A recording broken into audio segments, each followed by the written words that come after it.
Zhvillimet e rajonit zhvendosemi në Maqedoninë e Veriut për të biseduar me pedagogun e Universitetit të Tetovës, Faton Murseli, sa i takon shpalljes non grata të dy shtetasve nga Maqedonia e Veriut. Përshëndetje, faleminderit që jeni me ne. Përshëndetje, faleminderit për ftesën. Zoti Murseli, si e pat ju vendimin e qeverisë shqiptare për të shpallur non grata analistin Valombela dhe imamin Bekir Halimi? Shiko, kohëve të fundit do të thotë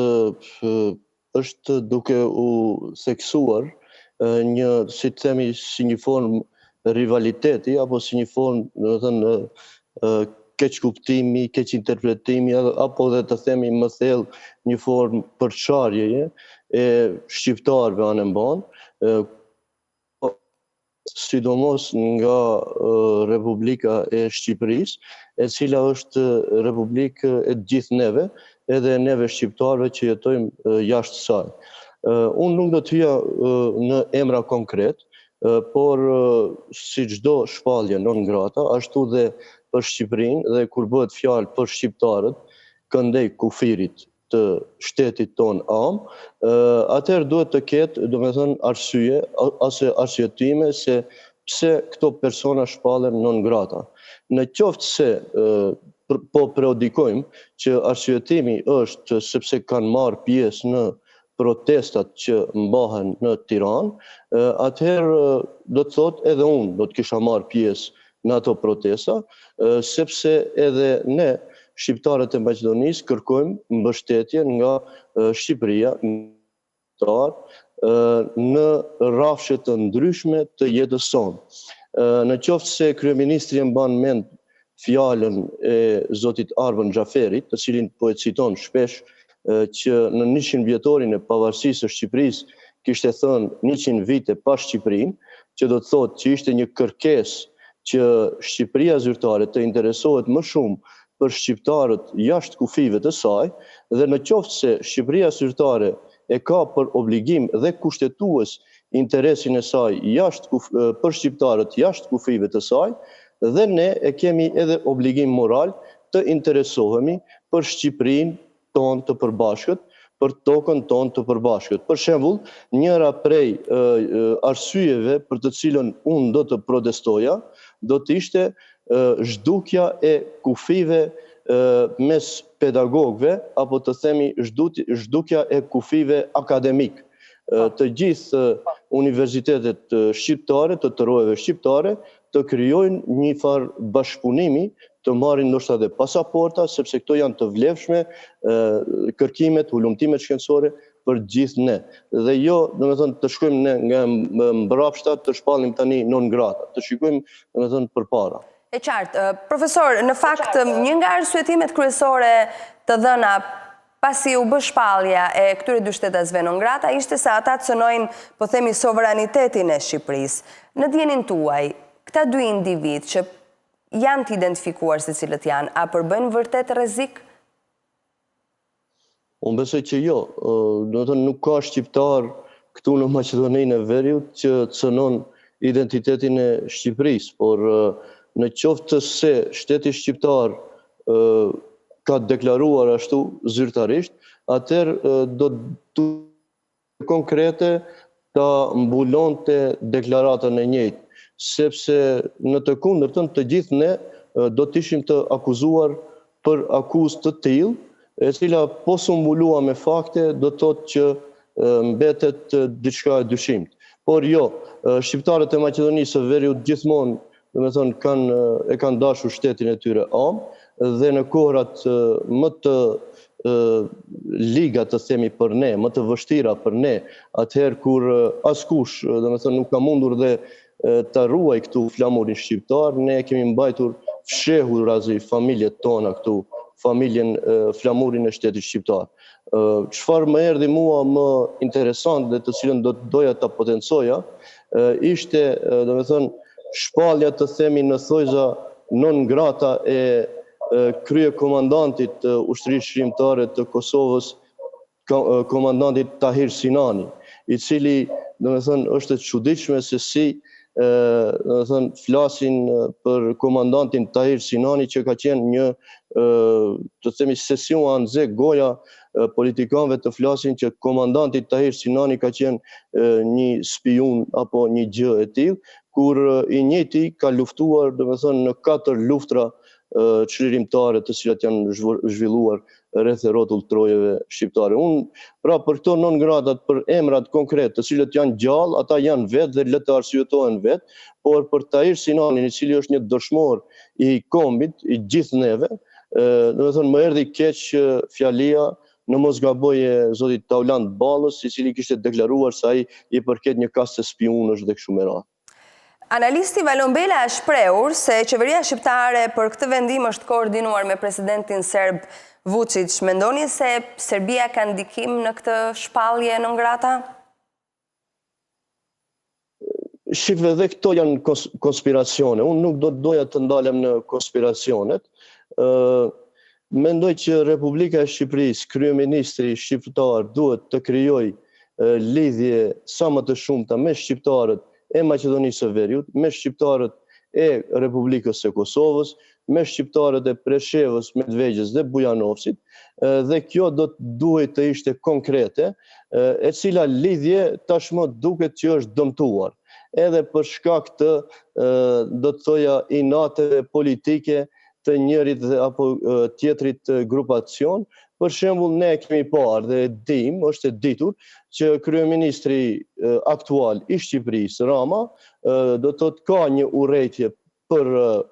koalicionin ose partinë shqiptare këtu që është në pushtet që vlen, dhe domethënë por kjo nuk duhet të reflektojë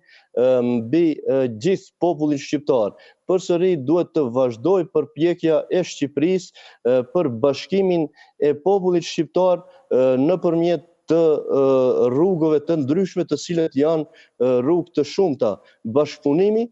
dhe atëherë kur ky bashkëpunim që tham është i zbehtë do të forcohej, atëherë do të na forcohej dhe ne bindja që Shqipërinë e kemi më afër nesh, pra e kemi ne më afër Shqipërinë, se sa që ka Serbia, për shembull, Shqipërinë, gjë që nuk e besoj dhe nuk dua ta besoj, por sjelljet politike nganjëherë, domethënë, janë aq të, domethënë, pamoralshme, saqë të bien ndesh dhe me mendimet tua më të ndritshme për Shqipërinë, edhe të çojnë edhe deri aty sa të thuhet që kjo ka një farë lidhje dhe me presidentin Vučić. Me presidentin e Serbisë asnjëri më nuk ka lidhje, as dhe Bashkimi Evropian, as dhe Shtetet e Bashkuara të Amerikës, dhe çfarë do ta lidhte për shembull kryeministrin e Shqipërisë apo qeverinë shqiptare. Ne këtu kemi respekt për, domethënë, që të mos keq kuptohemi, për qeveritë e Republikës së Shqipërisë, cila do qeveri, por në të njëjtën kohë kemi dhe të drejtë që nga cila do qoftë qeveri të kërkojmë atë që neve, domethënë, na mohohet ose na duket që shteti shqiptar do duhet të na ndihmonte. Për shembull, njëra prej kërkesave të mia ka qenë bashkëpunimi akademik. E qartë. Mirë, duhet ndalem pak tek zhvillimet në Kosovë. Sot është shtyr konstituimi i kuvendit, ndërkohë që kryeministri Kurti, një herësh edhe kreu i lëvizjes vetëvendosje, ka kërkuar më shumë kohë për zgjedhjen e presidentit të ri. Si e shikoni ju këtë situatë atje? Po janë në Kosovë fatkeqësisht, domethënë, 3 herë radhazi gjatë 6-7 muajve mbahen zgjedhje të jashtëzakonshme, të cilat zgjedhje mbahen, siç din opinioni, duke mos rënë dakord për koalicionim qeverisës, partitë qeverisëse. Në çdo qeveri duhet të reflektuar vota qytetare. Vota qytetare në Republikën e Kosovës i ka dhënë të drejtë zotit Kurtit që të formojë qeverinë. Dhe Albin Kurti do të jetë kryeministër i arshëm i Republikës së Kosovës, sepse në të kundërtën atëherë nuk do të kishte kuptim vota qytetare, dhe njëkohësisht mendoj që pas kuvendit të Lidhjes Demokratike të Kosovës, ku zoti Avdigjiku përsëri mori kreun e kësaj partie politike, ato do të reflektojnë dhe do të shkojnë pas figurës që ata shumë shpesh e përmendin figurës tonë historike, Ibrahim Rugova, për të cilin, domethënë, kompromisi ishte gjithçka. Do të thotë të dyja partitë politike, mendoj që do të ketë tashmë një koalicion, sepse nuk është e natyrshme që për së katërti herë Republika e Kosovës të hyjë përsëri në zgjedhje të jashtëzakonshme, por do të duhej që të ekzistojë kompromisi. Kompromis do duhet të kenë të dyja palët e përfshira në koalicion, por pse jo dhe partitë të tjera të cilat gjithashtu mendojnë për të mirën e Republikës së Kosovës, ndoshta në prizma të tjera. Por populli i Kosovës ka votuar Albin Kurtin dhe kompromisi duhet bëhet nga partitë tjera të cilat do dëshirojnë të bashkëqeverisen. Shpresojmë dhe jemi të bindur që Kosova do të fitojë një stabilitet institucional, sepse në të kundërtën, domethënë, kjo është e dëmshme për gjithë shqiptarët, por sidomos edhe për ne shqiptarët e Maqedonisë së Veriut, të cilët edhe gjeografikisht, por edhe politikisht jemi më afër, shumë më afër me Republikën e Kosovës.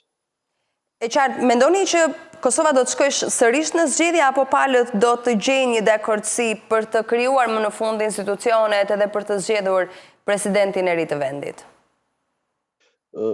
Si duket ky inati politik, domethënë, dhe mungesa e kompromisit, e cila është vetia më e lartë politike, sundon kudo ndër shqiptar. Siç në Shqipëri, domethënë, me shpalljen non grata e të tjera, me raportet e acaruara ndërmjet partive, ndërmjet qeverisë shqiptare dhe në këtë rast qeverisë Albin Kurtit ose kryeministit Kurti,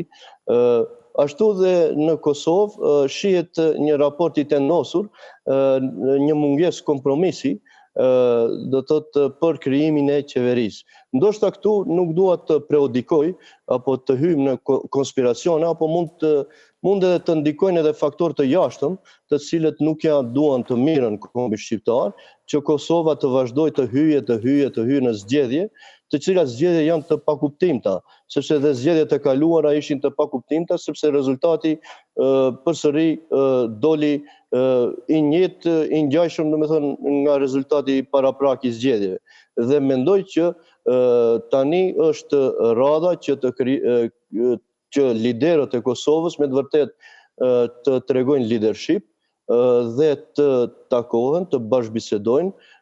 me mandatarin e qeverisë, që është më i votuari në Republikën e Kosovës, zoti Albin Kurti. Unë u habita kur pash që liderët e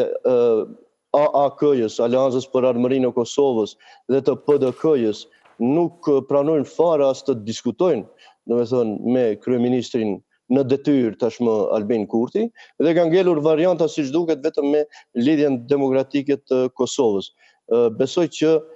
edhe populli i Kosovës e dëshiron qeveri, dhe atje kemi disa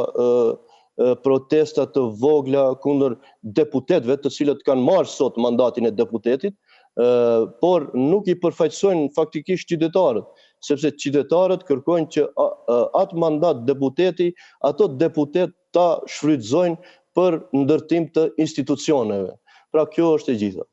E qartë, faleminderit që ishit me ne. Faleminderit gjithashtu, është kënaqësi.